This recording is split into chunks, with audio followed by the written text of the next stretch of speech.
One moment, folks. Good evening, good evening, everyone. Welcome to another episode of Spilling Tea. I'm your host, Tiffany Daniels, and we're going back to that horrible world known as the JRC. But before we do, the usual disclaimers. Now, since it's happened, I will again tell you, you are going to see the links to the article that the JRC decided they were going to threat a defamation lawsuit over and threaten a small, non-for-profit, autistic-led for autistic rights organization right there in the description box. Along with it, down at the very, very bottom, you are going to see the link to their GoFundMe because we are crowdfunding them for litigation because we are not going to let the JRC get away with this bullshit. They're not going to silence us. Okay, so you're going to see those there. You're also going to see the other pertinent links to the Stop the Shocks campaign, including Autistic Hoya's massive archive on the subject, the tin plates, and the ever-present self-explanatory change.org Shut the Judge Rotenberg Center Down petition. When we talk about the JRC, folks, you're going to hear some vivid descriptions of and catch clips of surveillance footage of people with disabilities being tortured and abused. If you got young children present, please use your headphones. It is 5:15, folks. I am exhausted. So, it's stressful and tiring to be under the sword of Damocles when you're in cells. Let's just put it that way. So if I stumble over any of my words, my apologies in advance, all right? Now, again, we are going to where we left off in this, garbage fire of a response by the JRC to the NYSED, which is New York State Department of Education, 2006 report. So far, it has been the biggest bunch of fucking whining and bullshit I've ever seen. And I watched it, and I've seen AH's bullshit. God. So, let's get into it, and let's see what else they're gonna sit there and call so-called facts, shall we? Alright, the June report states that the NYSED reviewers reviewed the records of 12 of the approximately 150 New York students at JRC, P1, Par 4. In fact, given the extensive treatment histories of the JRC students, a comprehensive review of even 12 students' records would take days, if not a week. The two behavioral psychologists on the review team were each at JRC for a day and a half, and during which time they alleged to have completed a record review of each of the 12 students in school observation. The review of records and observations of JRC were clearly nothing beyond cursory. Says you. Now let me tell you how a review actually works, folks. We actually review all existing information on the students that we're going to be taking a look at beforehand. To sit there and try to insinuate that they did that within the brief few times that they went to go visit is absolutely fucking ridiculous, folks. And that's not what they based their report upon.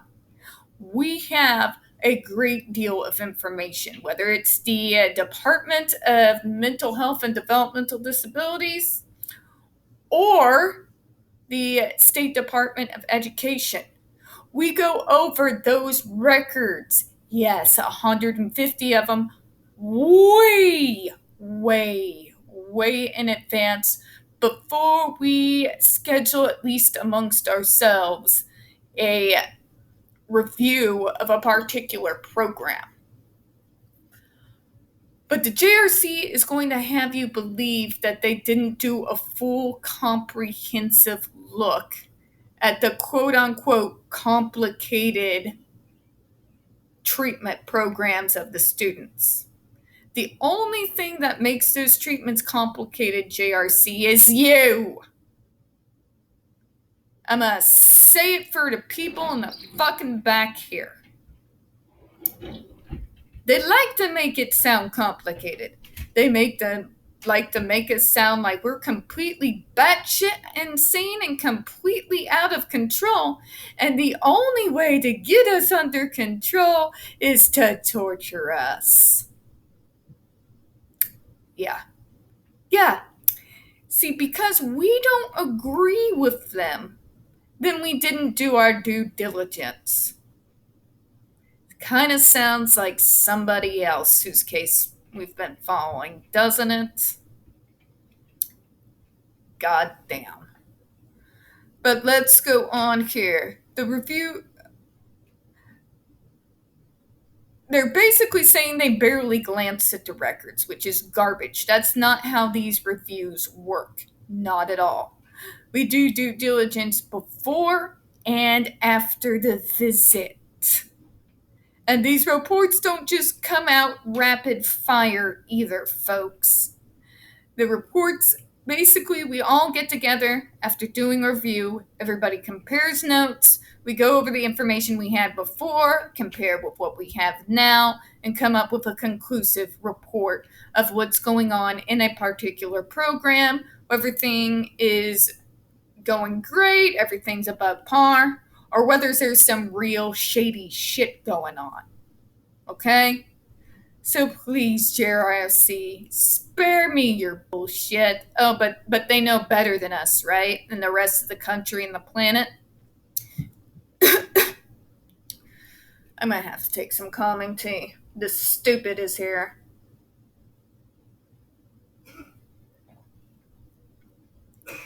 The reviewers were told on several occasions that if they could not find anything in the paper files to please ask because any items were located in the computer database or elsewhere. Despite this, they looked only at the paper files and made no request to see information in the computer database, which contains the student behavior charts and essential in order to understand the progress the students have made and the interventions that have been employed. Again, why did they not do that, JRC? Because you are known to fabricate your fucking records. You've been known to do this since 1986. Why the fuck are they gonna ask to see a database that they know you fucking jerry-rig? Nah. They're going to go with reports that have been confirmed by outside sources because you fuckers cannot be trusted to hand over proper paperwork or data because you've been known time and time of fucking again to hold back certain records that make you look bad when you're not just outright fucking fabricating them out of thin air. We've seen it in DESI report after DESI report after DESI report, especially when your reports don't match up with the medical records when you fuckers torture these kids so bad they have to end up in an outside hospital. The reason why they relied on the information they already had and those that have been verified by others is because you guys cannot be fucking trusted to provide documentation that has not been tampered with. Okay?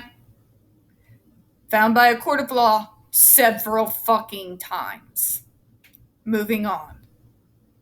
The only two requests the reviewers made were, 1, to help them understand the court files, and 2, to view the parent agency website where they looked at clinical notes and behavior charts for only 2 of the 12 students they were allegedly reviewing.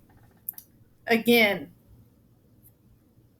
we do pre-op works, for lack of a better term, before we conduct a review. We go over the paperwork that you all are supposed to be fucking sending the state before we go and conduct an unannounced review. A lot of times, those paper reports coming in is going to prompt an unannounced review when we suspect something shady's going on. And when you're dealing with a school like the JRC, who has a long checkered history of falsifying documents, when they don't hold back documents, yes, even from police fucking investigations. Don't believe me? All my receipts are in the description box, folks. Go to Autistic Hoya's archive. It's all there. Yeah, it's no wonder to me at fucking all that they didn't want to see their data. They didn't want to see their construed bullshit. They didn't want to see more documentation, which is more propaganda than it is actual documentation. Improvement is not fucking torturing someone to where they are so traumatized that they act like robots. That's not success. Not by any stretch of the imagination to anyone who has a fucking conscious heart or a goddamn soul they give a damn about. Alright. Okay, so moving on a little bit. Throughout the June report, NYSED confused emergency restraint applied solely for purpose of keeping the student and staff members safe, with level 3 restraint applied as part of the treatment plan. Well, you fuckers used restraint so often, who could fucking blame them? For example, in the following quotation from the June report, the review team described a procedure as if the procedure was an example of aversive that is known as movement limitation. In fact, the procedure they described is really just a safety emergency restraint procedure. And how the fuck should I trust you with that? You did the same shit to Andre McCollins. You called it an emergency, and all we saw on the videotape was that he didn't want to remove his coat. You have to excuse me if I don't trust your definition of an emergency.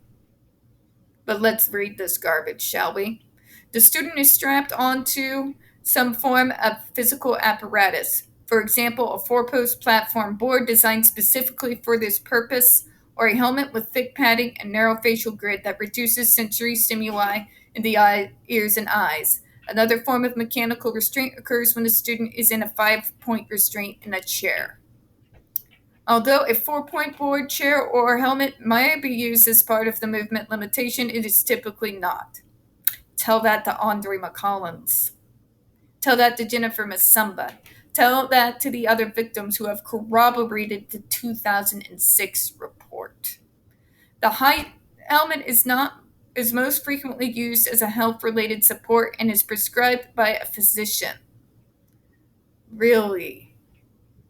Explain to me why you feel the need to put on a noise-canceling helmet, strap a student fucking face down, and then shock them over fucking 31 times for not removing their jacket. Are you going to tell me that that's an emergency?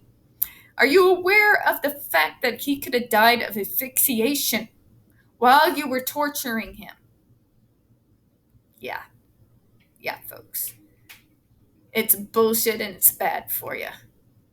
The restraints that the NYSED team witnessed during their visit was most likely an emergency restraint. Most likely? Really now?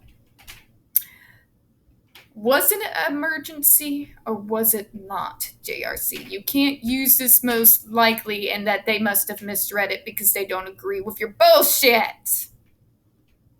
Was it or was it not? Simple question. When the student placed on a device with Velcro cuffs or in mitts, students are placed in emergency restraint to protect the safety of the other students and staff and not as an aversive consequence for behavior. Okay, then riddle me this, Batman.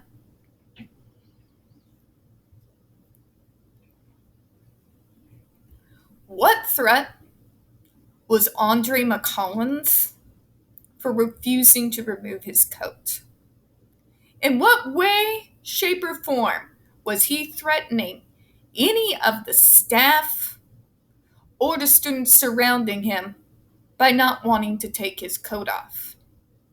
Yet you all felt that such an infraction, the refusal to comply, immediately meant that he had the right to be shocked over 31 times, restrained on a 4-point board, face down, with a fucking noise-canceling helmet over his head, where you proceeded to shock him for 31 times over a 7-hour period. You gonna tell me that was an emergency? Now, on that note, folks, I'm going to go ahead and close out for this evening. We don't get very many reviews on this channel, especially on this subject, and the few that we do tend to get removed from time to time. So please don't forget to hit that like button, hit subscribe, and don't forget to hit the comments. I do appreciate your time this evening, and as always, we here at Spilling Tea hope you have a good one. Bye-bye.